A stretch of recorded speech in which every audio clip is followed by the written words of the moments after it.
Eagles insider Dave Spadaro with Al Michaels from the NBC broadcast team on Sunday. And Al, what's the theme in your mind of this game? Pretty simple. It's the dynasty against the underdog. I mean, that's a simple way to look at it. Of course, there are so many great storylines, so many back and forths that we can talk about. And of course, you got Tom Brady on one side, you got Nick Foles on the other side. You know, can the dynasty keep on rolling? Will they burnish the legacy, or will the Eagles finally get to, as I've said for many years on Sunday Night Football, get to ride that Lombardi Trophy down Broad Street? Of course, that'll be the parade of parades. So I think, you know, we always go in hoping that the game is going to be good. We want it to be good. We want it to be dramatic, but I really think this is going to be a heck of a game. Your perspective on this Eagles season, you saw them with Carson Wentz. Now you're going to see them with Nick Foles. To get to this point, what does that say about this team? Well, at one point, I think, 10 or 11 games into the season, they were on top of everybody's power rankings. So they were probably the best team in the league at that point. Wentz was playing great. They were blowing teams out.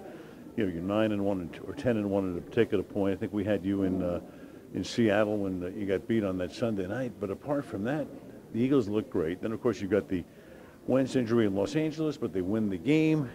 Beat the Giants. Then Foles looks like, well, maybe, we've got a little bit of a problem here. But the way he played, against Atlanta was great, and against Minnesota was off the charts. He turns in that kind of a performance on Sunday. I mean, anything can happen. So I look at this team as it's not just one guy. Clearly, when you have Wentz, maybe you have the MVP. But you've got Foles in there right now. You got running backs who can do the job. You got receivers who can do the job. You got a line that can do the job. The defense is really good. There are a lot of good parts around the Philadelphia Eagles. Your 10th Super Bowl, what is the experience like? Like nothing else, really. When I started doing the first Super Bowl I did was back in '88, so that's 30 years ago. It's Denver against Washington. And, I mean, the game was big then, obviously, but now it's an unofficial national holiday. I mean, there's nobody, I think, who wakes up on Super Bowl morning, sits down at the kitchen table and says, we're going to the movies today. That just doesn't happen. So everybody's interested, even if you don't care about football at all. Everybody kind of wants to tune in.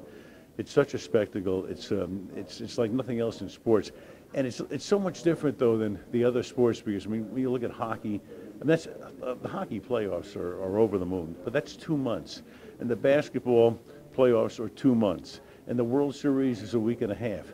This is 3 hours, so it's all condensed, and that makes it a lot different. But the great thing about, I think, for sports fans in the Super Bowl, they have so many things they can remember that took place in the Super Bowl. There are so many iconic plays. Go back to, Malcolm Butler's interception 3 years ago. So what's going to happen Sunday? I can't wait to see. Al Michaels, thanks so much for joining us. You bet, Dave. Have a great broadcast. Thank you. Thank you.